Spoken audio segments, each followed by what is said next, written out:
Warga dan petugas mengevakuasi masinis dan asistennya usai kereta api komuter lain Jenggala menabrak truk trailer bermuatan kayu lok di perlintasan kereta tanpa palang pintu.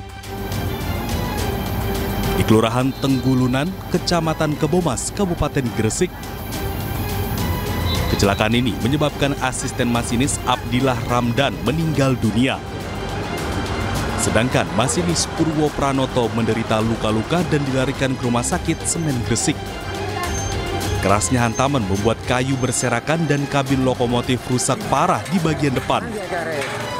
Beruntung 100 penumpang selamat.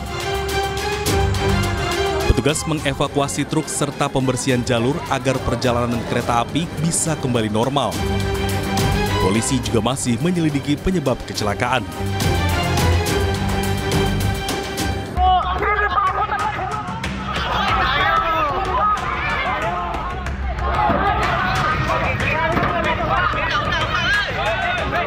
Adu mulut antara mahasiswa dengan seorang yang diduga anggota TNI terjadi di depan Mapolsek Malingping, Lebak, Banten.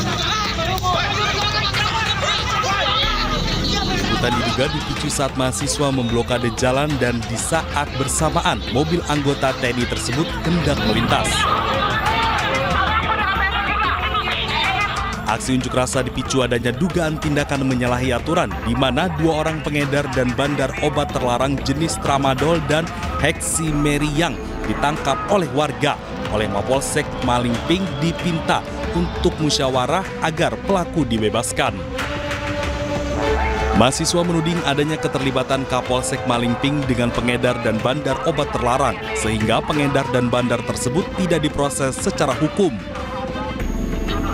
Mahasiswa mendesak Kapolda Banten untuk memberhentikan Kapolsek Malingping dari jabatannya.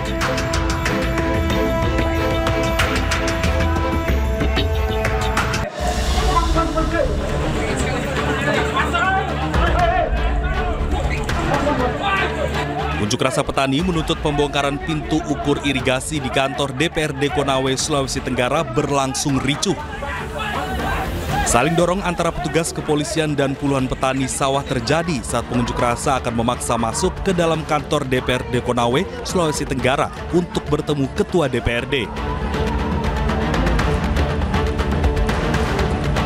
Puluhan petani kecewa dengan Ketua DPRD yang lamban menemui mereka saat melakukan aksi.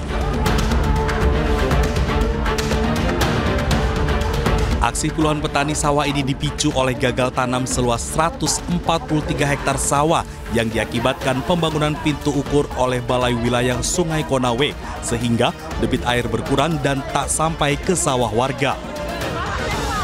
Usai melakukan aksi unjuk rasa, puluhan petani kemudian membubarkan diri dan berjanji akan kembali melakukan aksi unjuk rasa dengan jumlah massa yang lebih besar lagi sampai tuntutan mereka terpenuhi.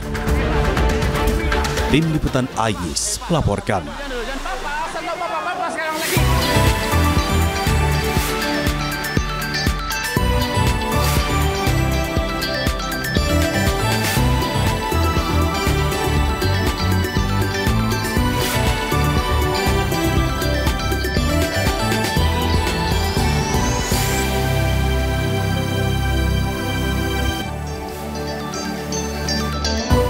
Halo, selamat pagi pemirsa, selamat pagi Zila. Selamat pagi Togi, gimana hari ini? Wah gila, gue harus semangat banget nih, semangat euforianya. Karena kemarin baru baca berita kalau seandainya timnas muda kita, Garuda 17 ini mendapat peluang untuk maju ke Piala Dunia untuk 17. Wih. Muda ini juga menjadi sejarah baru gitu ya untuk Indonesia gitu. Benar. Gitu. Kita berharap tentunya nanti pada saat laga nanti gitu ya semoga bisa ya walaupun harapannya tinggi tapi bener nggak apa-apa ya. Piala Dunia aja tuh udah bersyukur banget. Bener, semoga nih ya efek dari ini tuh Garuda senior kita yang senior ini pun juga harus semangat untuk ini ya melanjutkan untuk supaya kita masuk kualifikasi U26 nantinya Untuk Piala Dunia 2026. Namanya udah punah. Jadi semangat itu biar nular gitu ya Yes, Togi ya setuju gitu. banget. Karena Ya, ya, ya. mungkin masalah semangat ini agak-agak masih jadi PR besar gitu ya mental Yes, kita. ya, gitu. ya, ya, ya. Jadi semoga nantinya semangat ini nular, jadi kita bisa lebih berprestasi lagi di semua kategori berarti ya, semua kategori usia gitu ya. Baik, kita sahabat pemirsa, kabarnya gimana? Semoga hari ini dalam keadaan baik dan senang sekali kami kembali hadir untuk pemirsa di rumah selama 1,5 jam ya, untuk memberikan informasi penting, menarik, dan inspiratif untuk Anda. Dan dalam edisi hari ini kami akan menginformasikan salah satunya, yaitu mengenai dugaan pelecehan ini Togi yang dilakukan oleh guru besar UGM yang menyita perhatian masyarakat. Lagi-lagi ya, pelecehan di tempat pendidikan begitu, di dunia pendidikan, sayang sekali. Dan bersama saya Fazilah Khairunisa. Dan saya Togi Sinaga, inilah iNews Today selengkapnya.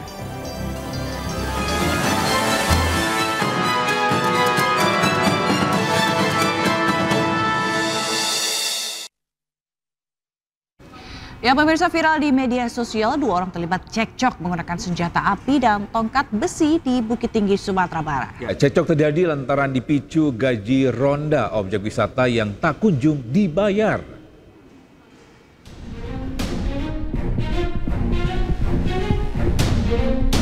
Kamera CCTV merekam detik-detik bentrokan yang terjadi di pos security objek wisata Taman Panorama Baru di Kota Bukit Tinggi, Sumatera Barat. Terlihat seorang pria datang sambil menodongkan senjata api berjenis airsoft gun. Sedangkan pria lain yang berada di pos menyambut kedatangan pria tersebut sambil memegang besi panjang. Keributan pun tak terelakkan hingga pria yang membawa senjata api menembakkan pistolnya ke udara.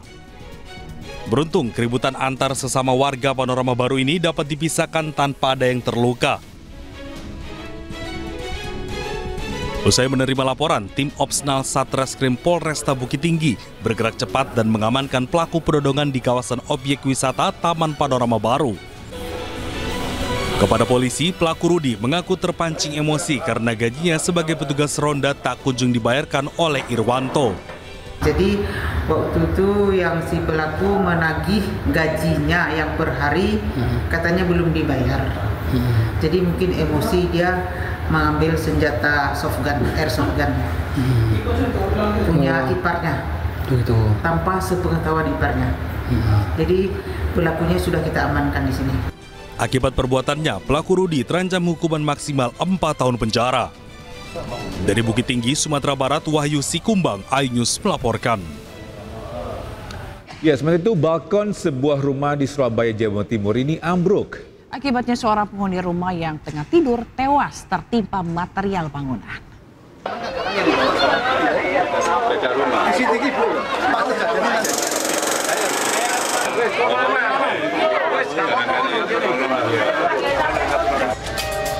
Sebuah balkon bangunan rumah di Jalan Putat, Surabaya ambruk. Seorang penghuni rumah tewas tertimpa reruntuhan bangunan. Diduga ambruknya balkon karena kondisi konstruksi bangunan yang tak kuat dan sudah termakan usia hingga tidak mampu menahan beban.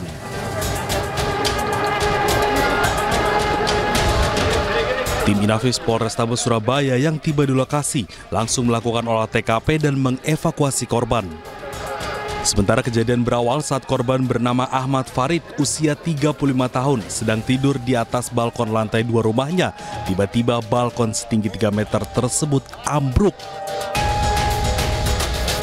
Setelah terjadi tembok ambruk dan ada 1 orang korban meninggal dunia. Setelah kita datang ke TKP, gabung dengan 3 pilar dan juga rekan-rekan dari PMK, jadi kejadiannya korban saat itu tidur di atas balkon dan tiba-tiba balkon jatuh.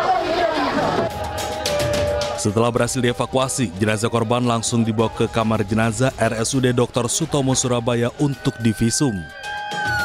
Dari Surabaya, Jawa Timur, Rahmat Ilyasyan, iNews melaporkan.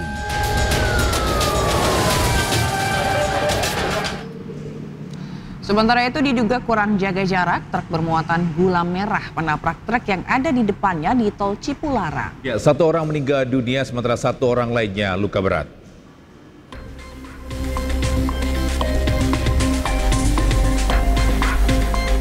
Kemacetan panjang terjadi di Jalan Tol Cipularang kilometer 93. Kemacetan ini terjadi karena adanya kecelakaan maut yang melibatkan 2 buah truk. Truk bermuatan gula merah dari arah Bandung menuju Jakarta menabrak truk yang ada di depannya. Diduga supir truk gula merah tidak bisa mengantisipasi kecepatan dengan jarak truk yang ada di depannya. Alhasil, 1 orang meninggal dunia dan 1 orang lainnya mengalami luka berat. Semua korban dievakuasi ke Rumah Sakit Abdul Rajak Purwakarta. Hingga kini, polisi masih menyelidiki penyebab pasti kecelakaan, termasuk mencari identitas korban tewas maupun luka. Penyebab kecelakaannya masih dalam penyelidikan dari Polres Purwakarta. Tadi kami olah TKP awal di TKP dengan Ibu Kasat Lantas dan tim dari Laka. Diduga pengemudi truk yang bawa gula itu mengantuk gimana? Masih kita indikan. Yang penting kami pada saat ini tadi evakuasi benar-benar lajur itu kurang jaga jarak gitu. Nah, antisipasinya kurang antisipasi. Polisi saat ini masih mengejar truk yang terlibat kecelakaan karena kabur usai kejadian. Dari Purwakarta, Jawa Barat, Irwan iNews melaporkan. Kita beralih ke Sulawesi Selatan, misal tragis seorang ibu dan anak berboncengan sepeda motor tewas terlindas truk tangki semen di Pangkep, Sulawesi Selatan. 1 korban tewas di lokasi kejadian, sementara 1 lainnya meninggal di rumah sakit. Kecelakaan dari Pukul 8. Kecelakaan melibatkan sepeda motor dengan truk tangki semen menewaskan seorang remaja perempuan yang tengah memboncengkan ibunya. Satu mati ditempai, parah. Kronologi kecelakaan dikarenakan korban yang mengendarai motor mencoba mendahului sebuah truk trailer. Saat truk trailer diduga menghindari lubang di jalan hingga akhirnya menyerempet sepeda motor yang berada tepat di sampingnya. Dari kejadian yang salah satu pengendara sepeda motor dinyatakan meninggal dunia di TKP. Pihak kepolisian telah melakukan olah tempat kejadian perkara dan mengamankan supir truk untuk dimintai keterangan lebih lanjut. Kasus kecelakaan ini kini ditangani oleh Satlantas Polres Pangkep untuk proses penyelidikan lebih lanjut. Dari Kabupaten Pangkep, Sulawesi Selatan, Udin Syahrudin, iNews melaporkan. Petugas keamanan rumah sakit di Kota Bekasi, Jawa Barat dianiaya hingga kritis oleh keluarga pasien. Ya, penganiayaan terjadi akibat pelaku tidak terima saat ditegur karena parkir sembarangan.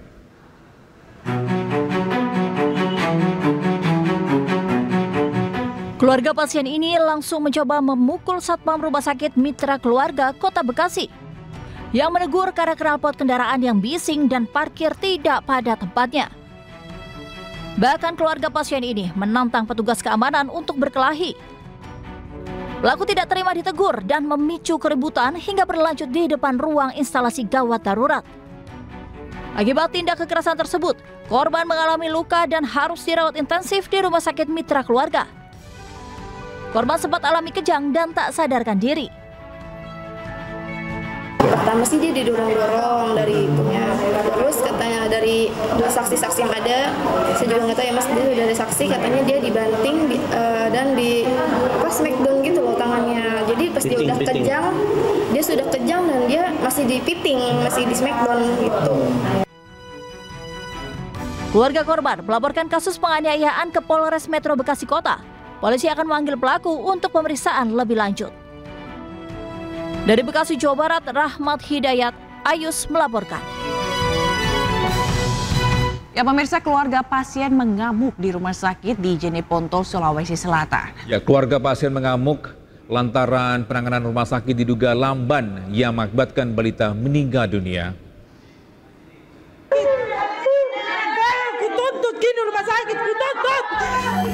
Sejumlah keluarga pasien mengamuk dan berteriak histeris di Rumah Sakit Lanto Daeng Pesawang, Kabupaten Jeneponto, Sulawesi Selatan. Semua perawatnya, saya sudah berkali-kali bilang, adikku tidak berdiri. Keluarga pasien mengamuk diduga karena lambatnya pelayanan dokter dan perawat yang menyebabkan seorang bayi di kandungan meninggal dunia. Pihak keluarga mengancam akan menuntut pihak rumah sakit lantaran kecewa dengan pelayanan rumah sakit yang tidak memberikan pemeriksaan USG saat pasien yang bernama Sri Devi akan melahirkan. Sementara itu, pihak Rumah Sakit Lanto Daeng Pesawang menyatakan permintaan maaf kepada keluarga pasien atas ketidaknyamanan pelayanan yang diberikan.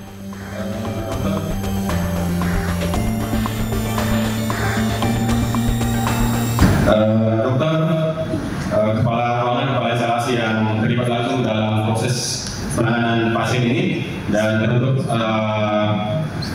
keluarga pasien, sekali lagi saya menyampaikan terima kasih telah datang, dan saya menyampaikan permohonan maaf jika sekiranya ada hal-hal yang telah dilakukan oleh teman-teman kami yang membuat keluarga pasien tidak nyaman. Pihak Rumah Sakit Lanto Daeng Pesawang akhirnya mengambil jalan damai dengan pihak keluarga. Dari Jeneponto, Sulawesi Selatan, Sulaiman Nai, iNews melaporkan. Pemirsa, seorang guru besar Fakultas Farmasi Universitas Gadjah Mada Yogyakarta diduga terlibat kekerasan seksual kepada belasan mahasiswi. Ya, jangan kemana-mana, iNews Today akan segera kembali.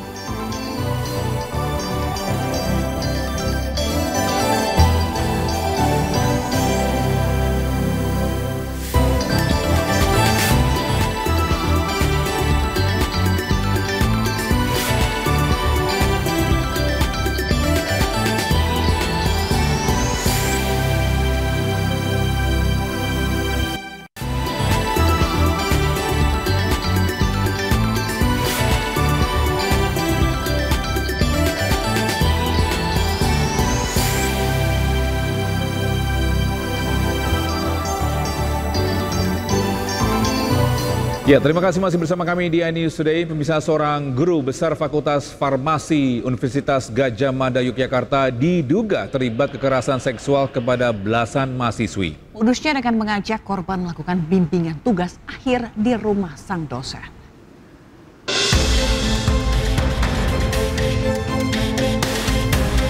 Kasus dugaan kekerasan seksual yang melibatkan guru besar terjadi di Fakultas Farmasi Universitas Gadjah Mada. Pelaku diduga seorang guru besar bernama Edi Meyanto. Korban berjumlah 13 orang mahasiswi. Kasus ini terjadi sejak akhir 2023 hingga pertengahan 2024. Modusnya mengajak korban melakukan diskusi, bimbingan tugas akhir, hingga kegiatan lomba di rumah pelaku. Saat ini pelaku sudah dipecat sebagai dosen UGM. Pelaku juga tengah dalam proses pemecatan sebagai ASN dan guru besar. Tahun 2024. Kemudian sampai rekomendasi keluar itu di akhir 2024, keputusan dari Ibu Rektor itu keluar Januari 2025. Dan pada hari yang sama kita sudah mengajukan kepada kementerian. Namun di pertengahan bulan Maret itu ada keputusan menteri yang mendelegasikan pemeriksaan untuk pelanggaran disiplin kepegawaian yang hukumannya sedang sampai berat itu didelegasikan ke pimpinan perguruan tinggi negeri. Saat ini pihak UGM tengah fokus melakukan pendampingan kepada para korban karena sebagian belum lulus dari kampus. Dari Sleman, Yogyakarta, Heru Trijoko melaporkan. Nah ini Togi ya, lagi dunia pendidikan dicoret dengan aksi-aksi pelecehan seksual yang sangat disayangkan gitu ya. Guru besar, seorang guru besar UGM, universitas terkemuka di Indonesia, melakukan pelecehan seksual sama mahasiswinya. Ya, tapi kita juga beri apresiasi kepada ini ya, mahasiswi yang berani mengungkap bahwa ada seorang dosen ini melakukan hal tersebut ya, karena memang susah sekali kadang-kadang ya kalau kita ngasih tahu kebenaran, mungkin takutnya diomongin sama orang lain atau enggak mungkin langsung dicap sama orang lain.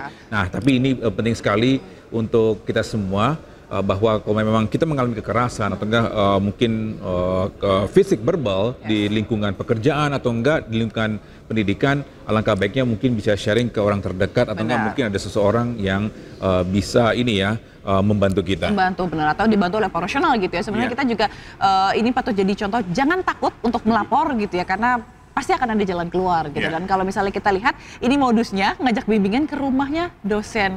Kita mungkin ini pelajaran juga buat mahasiswa-mahasiswa ya, kalau bimbingan jangan ke rumah dosen gitu ya, atau mungkin ke tempat ke coffee shop atau kemana tempat-tempat yang lebih ramai, tempat publik terbuka, tempat yang lebih ramai, biar semuanya tuh bisa terpantau gitu ya, aktivitasnya seperti apa. Atau nggak mungkin kita bisa request ke mungkin dosennya, mungkin ada istrinya mungkin harus ada di situ atau nggak mungkin kita mungkin dengan teman kita, jadinya tidak berdua dengan sang dosen, mungkin bertiga atau berempat, jadi dia pun juga ini ya, tidak mencoba-coba ya. Ya benar, pokoknya intinya dengan pilihlah lingkungan yang aman, sehat. Begitu ya, sehat gitu. Jadi itu juga bisa terpantau dan terlebih di tempat umum, biar jadi bisa kepantau kalau ada pergerakan-pergerakan yang sudah melenceng gitu ya, langsung bisa di ini.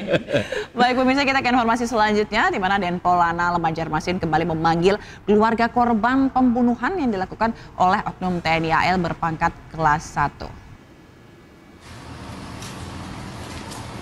Ya, hasil dari pemeriksaan saksi terkuak bahwa pembunuhan Juwita telah direncanakan secara matang selama 1 bulan oleh pelaku. Dugaan tersebut didasarkan pada sejumlah fakta yang terungkap dalam pemeriksaan, seperti pemesanan tiket oleh pelaku, penggunaan sarung tangan saat eksekusi, pembelian air untuk menghilangkan sidik jari, serta upaya merekayasa kejadian agar tampak seperti kecelakaan. Dalam beberapa hari ke depan, penyidik akan melakukan tes DNA terhadap cairan yang terdapat di tubuh korban saat jasadnya ditemukan. Sementara itu, tersangka Jumran ini akan dipindahkan ke Auditorat Militer 3 Banjarmasin untuk pemeriksaan lebih lanjut. Dan bergerak menuju TKP peletakan jenazah. Ya, bisa motif pembunuhan jurnalis wanita di Banjarbaru oleh prajurit TNI AL terkuak. Nah, motif ini berkaitan dengan hubungan antar tersangka dengan korban. Tersangka mengaku tidak ingin bertanggung jawab menikahi korban setelah menyetubuhinya. Motifnya adalah tidak mau menikahi. Motifnya tidak mau menikahi. Kemarin rekonstruksi 33 rekan adegan tidak menghilangkan kejadian-kejadian sebelumnya. Terkait ruda paksa, apakah ada terjadi ruda paksa atau tidak, kami tidak membuat reka adegannya, tapi nanti akan kita buktikan di persidangan. Sanksi tegas sudah jelas, kalau sesuai dengan undang-undang, sudah sesuai dengan aturan dan pasal yang dibebankan, itu pasti sudah dipecat. Bukan tidak tegas saya, dipecat. Dan akan jalani proses hukum sesuai nanti dengan ketentuan aturan peradilan militer. Jadi silakan, nanti ada putusannya apa silakan dikawal. Gitu. Ini berlaku bukan hanya korbannya wartawati, berlaku juga kalau ada anak buah kami melakukan tindakan yang sama kepada masyarakat sipil. Jadi Angkatan Laut, TNI akan selalu tegas terhadap prajurit-prajuritnya yang bermasalah. Klasi 1 Bahari Jumran dan korban atas nama Juwita, di mana hasil penyidikan yang telah kita ketahui bahwasanya perkara ini adalah perkara pembunuhan berencana sesuai dengan diatur dalam pasal 340 KUHP junto pasal. Ya, pemirsa, sebelumnya oknum TNI Angkatan Laut tersangka pembunuhan wartawati di Banjarbaru, Kalimantan Selatan menjalani rekonstruksi. Ya, dalam rekonstruksi terungkap tersangka mencekik korban di dalam mobil hingga tewas, lalu membuang jasad korban di tepi jalan.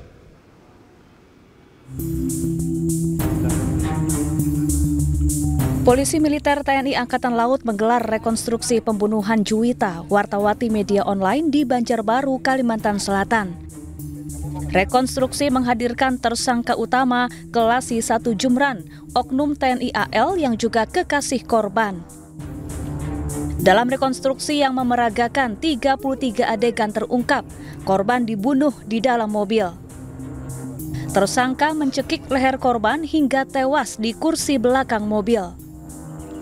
Usai membunuh, tersangka tidak lantas kabur, namun langsung menenangkan diri dan menghilangkan barang bukti dengan rapi.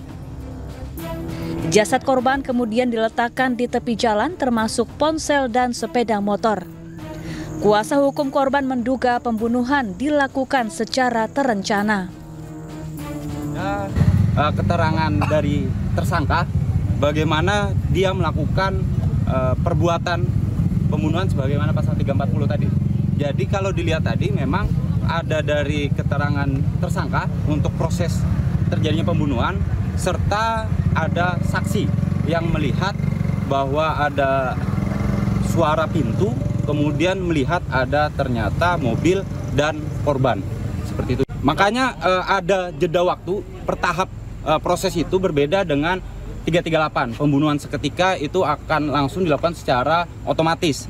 Artinya seketika itu terjadi pembunuhan. Kalau tadi disetting memang peristiwa itu dari awal sampai diletakkannya jenazah itu atau korban di pinggir jalan. Sekaligus juga menghilangkan beberapa bukti, termasuk handphone, kemudian sepeda motor juga dicuci, tadi kita saksikan bersama. Nah, itu adalah dalam keadaan dia tenang untuk melakukan perbuatan tersebut. Sebelumnya korban ditemukan bersama sepeda motornya di tepi jalan kawasan Gunung Kupang Kiram, Banjarbaru, Kalimantan Selatan, Sabtu sore 22 Maret 2025 lalu. Sebelum dibunuh, korban diduga mengalami kekerasan seksual oleh tersangka. Di bulan Desember, korban diminta tersangka untuk memesan kamar hotel dengan dalih tersangka lelah usai beraktivitas. Setelah sampai di kamar hotel, korban didorong dan langsung dianiaya. Usai mengalami kekerasan seksual, korban menceritakan ke kakak korban. Dari Banjarbaru, Kalimantan Selatan, Sairi iNews melaporkan. Baik, kita ke informasi selanjutnya di mana jari tangan seorang balita terjepit di lubang filter mesin cuci saat tengah bermain di rumahnya di Kabupaten Maros, Sulawesi Selatan. Petugas sempat kesulitan mengevakuasi lantaran bocah terus meronta kesakitan.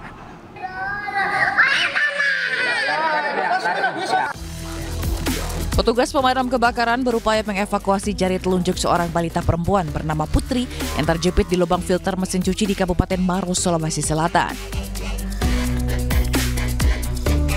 Petugas berhati-hati memotong filter tersebut sambil menenangkan sang anak yang meronta ketakutan dan kesakitan. Setelah 30 menit, jari tangan balita ini berhasil dikeluarkan dengan kondisi luka goresan. Sebelumnya tanpa pengawasan orang tua, korban yang sedang bermain di dalam rumahnya mendekati mesin cuci dan tanpa sengaja memasukkan jarinya ke dalam filter.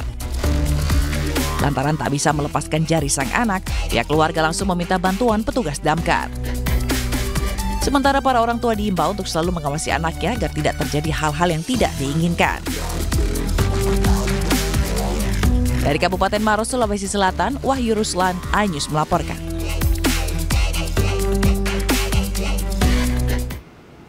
Ini lagi-lagi diduga karena lepas dari pengawasan orang tua, begitu ya Togi, seorang anak berusia 3,5 tahun di Padang, Sumatera Barat ini jatuh ke selokan di depan rumahnya. Ya, korban terbawa arus sungai dan ditemukan meninggal dunia.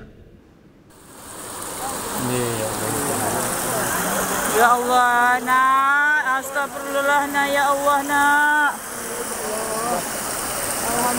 Seorang anak bernama Halif Hafiz Rizky 3,5 tahun ditemukan meninggal dunia di Sungai Bantar Buat usai terseret sejauh 2 km dari selokan di depan rumahnya di daerah Bantar Buat, Kecamatan Lubuk Kilangan, Kota Padang, Sumatera Barat. Jenazah korban berhasil ditemukan dan dievakuasi oleh tim SAR gabungan dari Basarnas, BPBD, TNI, dan Polri. Korban sebelumnya dilaporkan hilang terseret air selokan yang berada di depan rumahnya saat bermain bersama teman-temannya waktu hujan deras. Jenazah korban langsung dibawa ke rumah duka. Untuk pagi ini dari kedua tim unsur gabungan melaksanakan pencarian mulai dari LKP sampai ke radius lebih kurang 2 km ke bawah, dan alhamdulillah pada pukul 9.00 waktu setempat korban atas nama Alif sudah ditemukan oleh unsur SAR gabungan. Korban langsung dimakamkan oleh keluarga di tempat pemakaman umum terdekat. Dari Padang, Sumatera Barat, Budi Sunandar, iNews melaporkan. Ya, lagi-lagi ini penting banget untuk perannya orang tua selalu mengawasi anaknya ya. Kadang-kadang kalau kita bilang, oke, jangan pergi jauh-jauh ya anak ya. Ya itu memang kita harus, mungkin sebaiknya kita ikut. Karena kalau tadi ya tiba-tiba kepleset, tadi mungkin lagi hujan juga, terpleset, kepalanya kebentur, akhirnya dia pun ini ya mungkin pingsan nanti ke bawah arus ya. Dan akhirnya meninggal dunia gitu kan, sangat disayangkan. Dan sebelumnya juga tadi karena masalah soal pengawasan orang tua juga ada balita yang terjepit filter mesin cuci gitu ya. Ini lagi-lagi mungkin untuk para orang tua mungkin ya memang orang tua sibuk pasti, cuma maksudnya jangan lupa untuk memperhatikan anaknya gitu ya. Untuk nggak masuk ke dalam mesin cucinya ya tuh. Lebih ngerikan lagi ya. Setuju. Lebih awas lagi. Lebih berhati-hati, diawasi dengan baik kayak gitu ya. Mungkin harus kasih pengertian juga. Jadi mereka pun juga tetap aja, wah jangan ke situ, jangan main ke daerah situ ya. Jadi lebih dikasih tahu kalau bahaya ini apa kalau dia sampai ke dekat atau sampai ke area situ. Karena seringkali kalau sebenarnya kita bilang jangan ke situ ya, malah penasaran, malah kita lakuin gitu ya. Penasaran nih kenapa kok dibilang jangan gitu ya, malah digituin, atau jangan juga sampai disuruh ke sana juga ya, malah bahaya. Oke pemirsa, Bupati Indramayu Luki Hakim ini mengaku siap menghadapi dan memberikan klarifikasi atas kesalahannya berlibur bersama keluarga tanpa pemberitahuan. Saat lagi di iNews Today.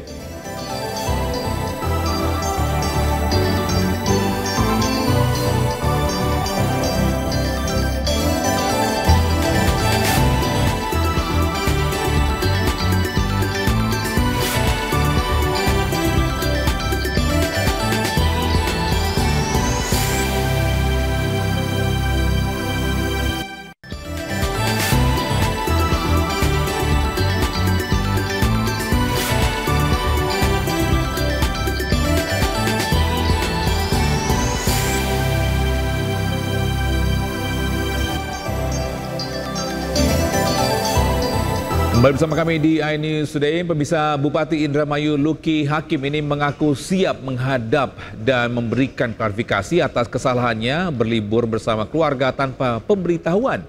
Sebelumnya Gubernur Jawa Barat Deddy Mulyadi menyebut jika pelisiran Luki Hakim menyalahi aturan Kementerian Dalam Negeri.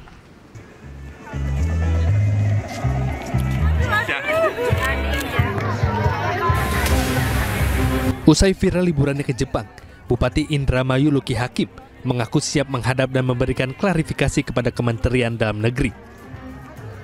Sebelumnya viral unggahan Deddy Mulyadi yang menyentil liburan Luki Hakim ke luar negeri di waktu cuti libur Lebaran. Dalam unggahannya, Deddy menyebut jika nanti liburan lagi harus meminta izin terlebih dahulu. Deddy Mulyadi juga menyebut jika pelisiran Luki Hakim menyalahi aturan Kementerian Dalam Negeri. Itu juga di WA dia sudah jawab, dia meminta maaf karena dia pergi ke Jepang untuk memenuhi janji terhadap anak-anaknya. Kan itu yang saya sampaikan. Tapi saya jelasin Pak Luki, memang kita ini hari ini adalah pejabat negara. Jadi karena pejabat negara terikat oleh peraturan negara. Nah, walaupun itu keinginan anak-anak, hak kita untuk memberikan kebahagiaan bagi anak-anak kita. Tapi kan bahagia tidak mesti di Jepang. Sementara Kementerian Dalam Negeri melalui Wamendagri, Bima Arya, menyebut jika terbukti melanggar aturan, Luki Hakim berpotensi mendapat sanksi berupa pemberhentian sementara dari posisi Bupati selama 3 bulan. Pak Bupati sudah menghubungi kami melalui WA dan dari situ kami menangkap kesan bahwa Pak Bupati ini belum paham tentang aturan yang ada, karena walaupun beliau sempat menjadi wakil bupati ya, tetapi mungkin belum memahami sepenuhnya. Walaupun di acara retret itu Pak Menteri Dalam Negeri menjelaskan secara detail panjang lebar hal-hal yang tidak boleh dilakukan oleh kepala daerah dan hal-hal yang menjadi kewajiban kepala daerah, berikut sanksi-sanksinya. Itu sudah dijelaskan ya, mungkin terlewat oleh beliau ketika di retret. Meski demikian, Luki tidak bermaksud melanggar aturan karena ketidaktahuannya dan kurangnya diskusi dengan pejabat di lingkungannya. Tim Liputan iNews melaporkan. Ya, sementara itu Luki Hakim mengaku kurang teliti dalam memahami tertolaknya perizinan yang sempat diajukan stafnya. Ya, sementara terkait sanksi, Luki juga siap menerima meski dirinya tidak ada niat untuk melanggar aturan yang sudah ditentukan. Lalu tentang surat edaran, malahan saya baru tahu setelah kemarin saya di Jepang, ada katanya ada surat edaran nggak boleh pergi dari Lebaran ini. Mungkin saya yang salah karena saya mungkin tidak aware ya, karena saya nggak lihat ada surat edaran yang nggak boleh pergi di hari Lebaran. Tapi memang hari Lebaran kan saya masih di sini, masih patroli Pak Wabu juga keliling-keliling, besoknya juga masih gitu. Dan ketika pergi pun kita teleponan sama Pak Wabu ini luar biasa orang ini, sangat teliti, sampai bilang, Pak Bupati nanti kalau pergi jangan sampai ada kekosongan kepemimpinan. Oh iya siap Pak Wabu, saya serahkan all out semua untuk Pak Wabub selama saya pergi, pendelegasian. Jadi bukan cuma ngomong tapi pendelegasian gitu loh. Jadi ya bayangan saya semuanya baik-baik saja. Ternyata pas saya pergi di sana, persepsi saya tentang hari itu salah. Maka dari itu saya langsung menghubungi Pak Gubernur, terus terjadi percakapan. Ya saya harus menjelaskan juga ke kementerian. Maka hari ini saya akan ke Kementerian Dalam Negeri untuk memberi penjelasan, klarifikasi. Apakah saya salah? Saya merasa salah karena saya salah dalam mengartikan hari itu adalah hari kerja. Sementara di kepala saya hari itu hari kerja, tapi ternyata saya juga masih belum tahu yang sebenarnya itu hari kerja atau hari jumlah hari itu. Karena kan ada pasal di Undang-Undang Nomor 23 itu di bawahnya ada tuh. Jadi nggak boleh pergi ke luar negeri dan tidak boleh 7 hari berturut-turut. 7 hari. Kalau 7 hari nggak ada di tempat, itu bisa kena sanksi diberikan sanksi tertulis. Terus apalagi kalau misalnya 1 bulan. Jadi definisi saya hari itu hari kerja. Ya saya sebenarnya cuma salah persepsi. Itu salah. Harusnya saya lebih cerdas gitu. Maka dari itu saya mau datang ke Kemendagri di sini. Jadi Pak, saya pulangnya lebih awal sehingga tidak hari yang saya bolos, karena saya nggak bolos, nggak ada hari yang saya bolos gitu loh. Itu seperti itu. Terkait sanksi Pak? Nah, sanksi saya kan belum tahu ya. Kalau memang saya dinyatakan salah oleh entitas yang terkait ya, kan itu di sini kan mungkin Kemendagri ada inspektor. Intinya kalau memang itu saya salah sebagai percontohan ya saya siap menerima apapun konsekuensinya. Tapi saya ingin menjelaskan bahwa saya tidak bermaksud seperti itu. Tapi selebihnya saya harus menanggung semua perbuatan ada konsekuensinya. Kita beralih ke informasi lain pemirsa. Presiden Prabowo Subianto bertolak ke Abu Dhabi, Uni Emirat Arab, Rabu dini hari. Dengan delegasi terbatas, rencananya Presiden Prabowo akan melakukan sejumlah agenda di beberapa negara Timur Tengah. Saya sebentar lagi akan berangkat dengan delegasi terbatas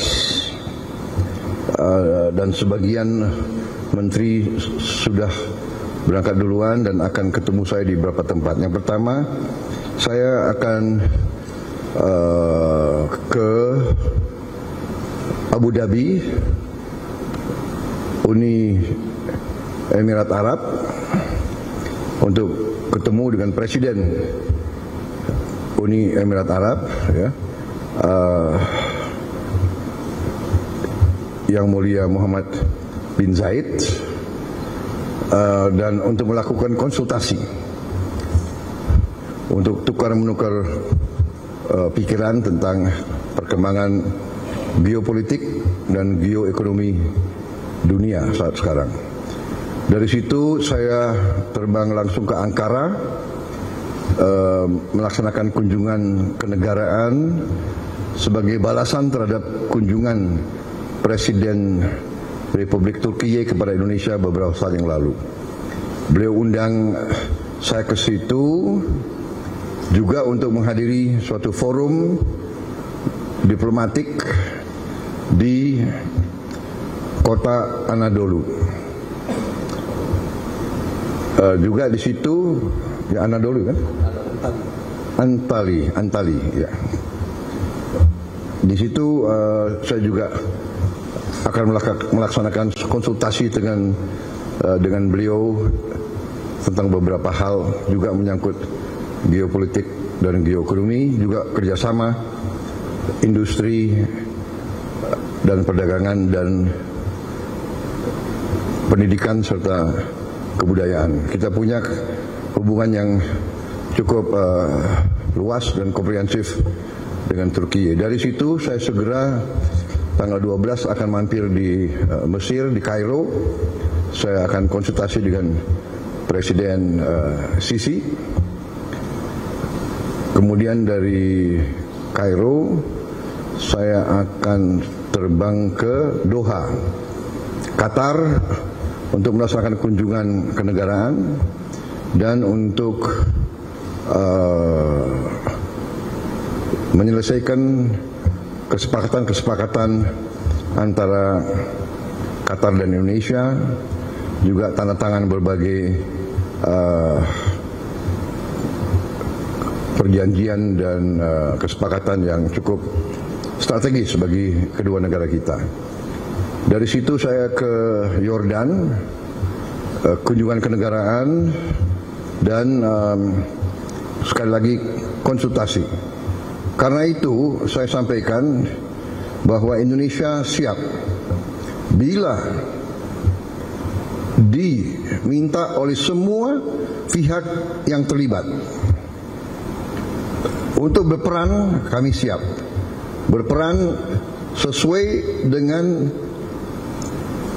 kapasitas dan kemampuan Indonesia. Saya tegaskan bahwa sudah cukup lama saya tegaskan juga di bawah pemerintah Presiden Joko Widodo pun beliau juga sudah tegaskan Indonesia siap dari segi kemanusiaan mengirim bantuan ke Gaza. Kita juga sudah mengirim tim medis yang terus bekerja di dalam Gaza dan kondisi yang cukup berbahaya. Rumah sakit di mana kita kerja sering ditembaki. Kita bersyukur, saya terima kasih kepada prajurit-prajurit kita dari Ya, di sisi lain pemirsa, Presiden Prabowo Subianto mengaku heran dengan anggapan Indonesia gelap yang beredar di dunia maya dalam beberapa waktu terakhir. Ya, Prabowo mengklaim temuannya di beberapa daerah justru tidak mengindikasikan Indonesia gelap. Saya juga heran. Ya, ada orang yang mengatakan Indonesia gelap. Ya, saya kalau dia memang merasa gelap ya itu hak dia. Tapi kalau saya bangun pagi saya lihat Indonesia cerah. Iya kan? Kalau saya ketemu petani gembira. Harga pangan, peningkatan hasil mereka naik secara drastis. Produksi naik secara drastis. Kita potong semua regulasi yang nggak benar. Kita sederhanakan. Jadi saudara-saudara, saya sih tidak akan melarang orang untuk selalu memandang dengan kegelapan. Kalau ada orang yang mau lihat gelap, monggo. Tapi kalau saya lihat, saya optimis. Saya bangga sekarang jadi Presiden Republik Indonesia. Kekayaan kita akan kita kuasai, akan kita kelola untuk sebesar-besarnya. Bisa indeks harga saham gabungan atau IHSG dibuka anjlok ini hingga 9% pada Selasa pagi. Bursa Efek Indonesia pun langsung membekukan sementara perdagangan saham selama 30 menit.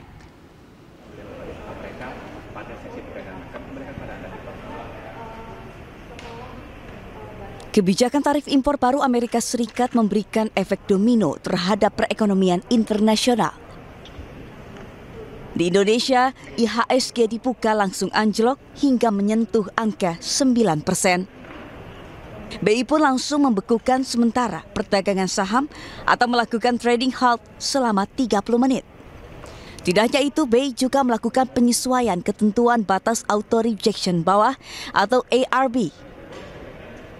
Jadi yang tadinya adalah staggering dari 20 sampai dengan 35, sekarang ARB-nya adalah 15%. Kedua, terkait dengan trading halt atau penghentian sementara perdagangan yang tadinya itu pertama adalah di level ketika menyentuh 5%, 10% dan 15%, kita lakukan penyesuaian menjadi 8%, 15% dan 20%.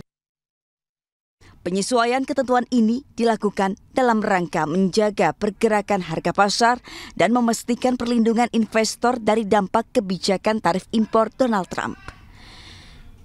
Selain itu, pembekuan perdagangan sementara sebagai bentuk upaya memberikan ruang likuiditas yang lebih luas bagi investor dalam menentukan strategi investasi dengan mempertimbangkan informasi yang ada. Tim Liputan iNews melaporkan. Ya, Presiden Republik Indonesia Prabowo Subianto juga berdialog dengan pelaku ekonomi. Ya, Presiden pun mengingatkan kepada para menteri dan pengusaha agar tidak perlu khawatir dengan kebijakan tarif impor yang dikeluarkan Presiden Amerika Serikat. Ya, melalui sarasehan dengan pelaku ekonomi ini, Presiden Prabowo menjelaskan tentang kiat-kiat pemerintah dalam menghadapi kebijakan tarif impor Amerika Serikat. Prabowo menyebut berbagai formula akan dilakukan, apalagi Indonesia merupakan negara yang besar dan bukan negara miskin.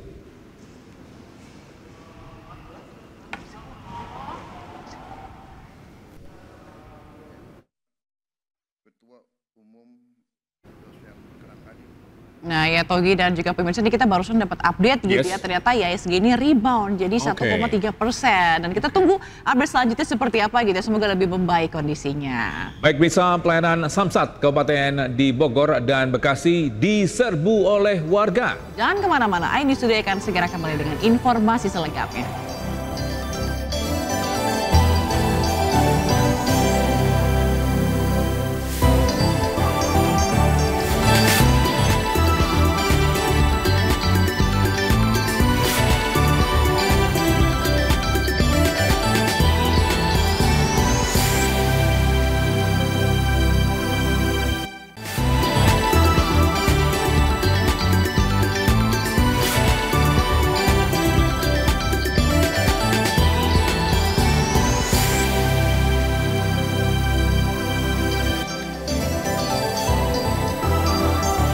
Ya, terima kasih masih bersama kami di iNews Today. Pemirsa, kesal pengantin pria tak datang membawa uang mahar 100 juta rupiah. Keluarga calon pengantin wanita mengamuk karena sudah menyiapkan pesta.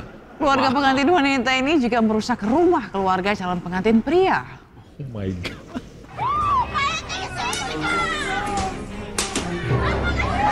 Sebuah rumah di desa Turatea, Tamalatea, Jeneponto, Sulawesi Selatan menjadi sasaran amukan diduga oleh keluarga calon pengantin wanita. Rumah milik keluarga calon pengantin pria rusak parah setelah pihak keluarga calon pengantin wanita marah merusak rumah.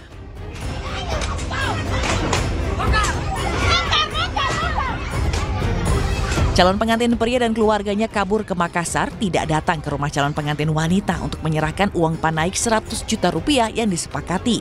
Padahal keluarga wanita sudah menyiapkan pesta. Perempuan yang disepakati itu waktu pelamar itu 100 juta. Hari H perjanjian untuk datang untuk membawa uang panaik tidak ditepati. Tidak ada korban saat kejadian karena rumah dalam kondisi kosong. Sementara kasus perusakan dilaporkan keluarga calon pengantin pria ke polisi. Dari Jeneponto, Sulawesi Selatan, Sulaiman Nai, iNews melaporkan. Beralih ke Jawa Barat, misal pelayanan Samsat Kabupaten di Bogor dan Bekasi diserbu warga. Ribuan wajib pajak ini mengantri sejak Selasa pagi untuk membayar pajak kendaraan. Kabupaten Bogor pada hari Selasa. Kebijakan Gubernur Jawa Barat Deddy Mulyadi tentang penghapusan denda pajak tahunan serta balik nama gratis disambut antusias warga. Di Bogor, wajib pajak membludak di kantor pelayanan Samsat Kabupaten Bogor. Antrian kendaraan roda 2 dan roda 4 terjadi di sepanjang jalan, mulai Pasar Ciluar hingga kantor Samsat. Antrian sepanjang 3 km dan waktu tunggu hingga berjam-jam membuat beberapa orang terpaksa harus pulang dan membatalkan niatnya. Ibu Lusinta. Mau kemana dulu? Mau ke Samsat. Mau bayar pajak? Ya. Dari jam berapa dari rumah? Dari jam 8. Sementara itu, situasi yang sama juga terjadi di Kota Bekasi, Jawa Barat. Warga Kota Bekasi yang ingin memanfaatkan pemutihan pajak kendaraan bermotor dan balik nama gratis memenuhi gedung Samsat Kota Bekasi.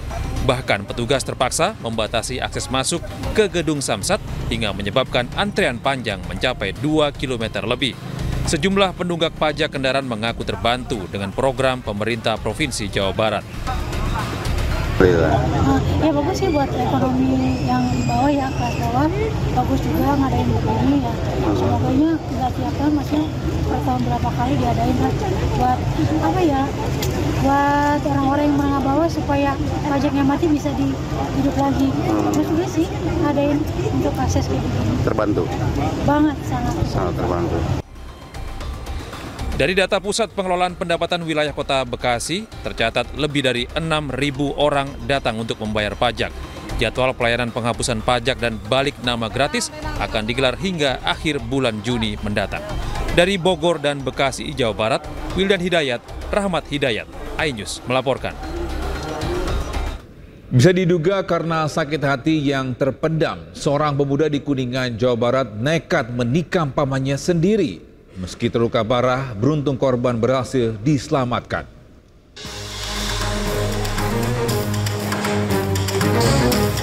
Kurang dari 24 jam, pemuda MM 24 tahun asal desa Taraju, Sindang Agung, Kuningan diringkus jajaran Satreskrim Polres Kuningan. MM diamankan petugas setelah menganiaya dan menusuk pamannya sendiri dengan golok modifikasi hingga berlumuran darah. Saat diperiksa, pelaku mengaku sakit hati kepada pamannya karena sering diejek. Kejadian berawal, pelaku datang ke rumah korban dengan membawa sebuah golok yang sudah dimodifikasi menjadi sebilah pisau. Korban yang tengah bersantai usai melaksanakan sholat langsung didatangi pelaku dan menusuknya 2 kali di bagian perut. Melihat korban terkapar bersimbah darah, pelaku langsung melarikan diri. Dari dalam rumah, anak korban mendengar cerita sang ayah langsung membawanya ke rumah sakit umum 45. Polisi setelah mendapatkan laporan langsung mendatangi lokasi kejadian, meminta keterangan sejumlah saksi dan melakukan penyelidikan. Kemudian, polisi meringkus pelaku di sebuah warung kopi tak jauh dari lokasi kejadian. Setelah mengalami penusukan, langsung dibawa ke rumah sakit umum daerah 45 Kuningan. Kemudian langsung pihak keluarga dari anaknya melapor ke Polres Kuningan dan langsung kita gerak cepat untuk melaksanakan penyelidikan. Ternyata yang melakukan penusukan itu adalah saudara dari Mauludin alias Didin. Pelaku adalah seorang residivis yang sering keluar masuk penjara dan kini terancam hukuman di atas 5 tahun penjara. Dari Kuningan, Jawa Barat, Miftahudin, iNews melaporkan. Sementara itu, Kapolsek Cilengsi Kompol Edison membantu arahkan mobil ambulans yang membawa pasien darurat saat terjebak kemacetan. Pasien pun bisa tiba di rumah sakit tepat waktu dengan pengawalan polisi.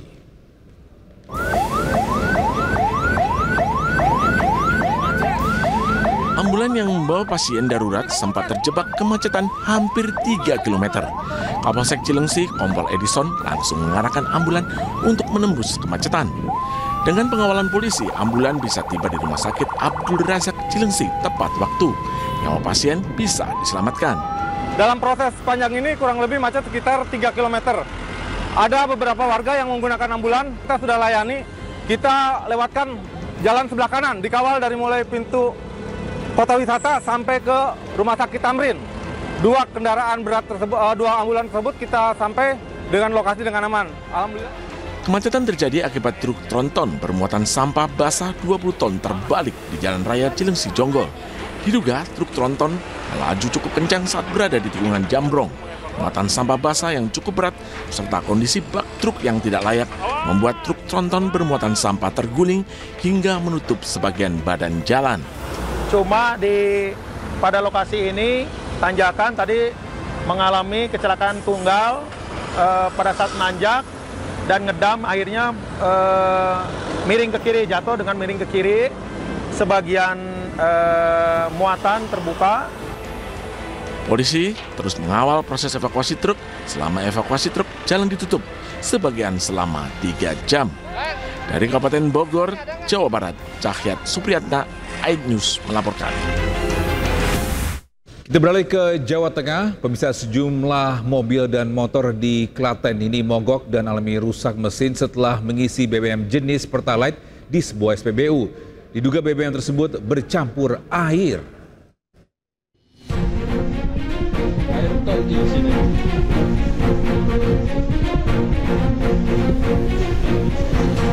Viral di media sosial, sejumlah pengemudi mobil dan pengendara motor melakukan protes di sebuah SPBU di Desa Wonosari, Trucuk, Klaten, Jawa Tengah.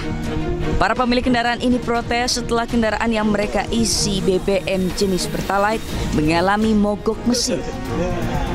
Setelah dilakukan pengecekan, ternyata ditemukan BBM jenis Pertalite di SPBU tersebut bercampur air.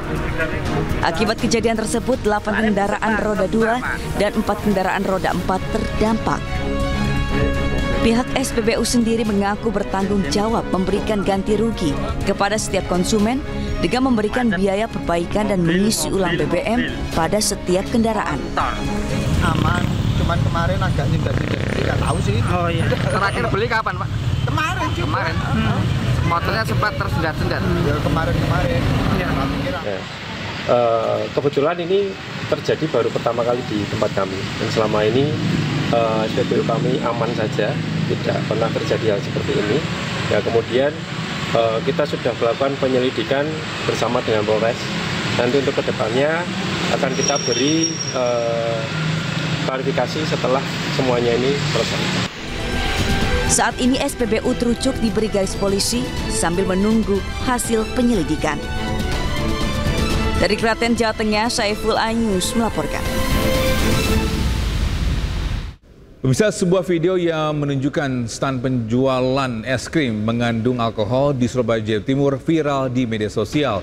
Es krim tersebut dijual dengan berbagai varian, nama minuman alkohol dengan kandungan hingga 40%. Krim Jack Daniel ya? Iya, benar banget, C. Di sini ada yang jual es krim liker ya, C. Ada yang Jack Daniel, rum, ada wine, Baileys, ada vodka. Wah, itu alkohol sampai berapa persen, Mbak? 40%, C. Tapi nggak akan bikin mabuk. Viral di media sosial, stand es krim di dalam mal kawasan Surabaya Barat, Jawa Timur menjual es krim dengan kandungan alkohol. Dalam video yang beredar, es krim dijual memiliki varian rasa nama-nama minuman beralkohol dengan kandungan hingga 40%. Setelah video ini viral, petugas Satpol PP Kota Surabaya menyegel stand es krim tersebut. Penyegelan dilakukan karena penjual es krim tidak bisa menunjukkan dokumen perizinan terkait penggunaan alkohol yang terkandung di dalam es krim. Menemukan memang benar yang di media sosial itu ada es krim yang dijual tapi diduga mengandung alkohol, dan nama-nama es krim itu juga sesuai dengan nama jenis minuman, ya, nama jenis minuman keras. Nah, kemudian teman-teman melakukan pengecekan yang mana pemilik es krim itu bisa menunjukkan NIB, tetapi tidak menunjukkan izin lain yang mengatur tentang penggunaan alkohol di dalam es krim. Selain melakukan penyegelan, petugas juga menyita es krim yang dijual untuk dilakukan uji laboratorium. Dari Surabaya, Hari Tambayong, iNews melaporkan. Bisa penyerang Timnas Indonesia U17 Evandra Florasta menjadi top skorer sementara turnamen Piala Asia U17. Jangan kemana-mana, ini sudah akan segera kembali.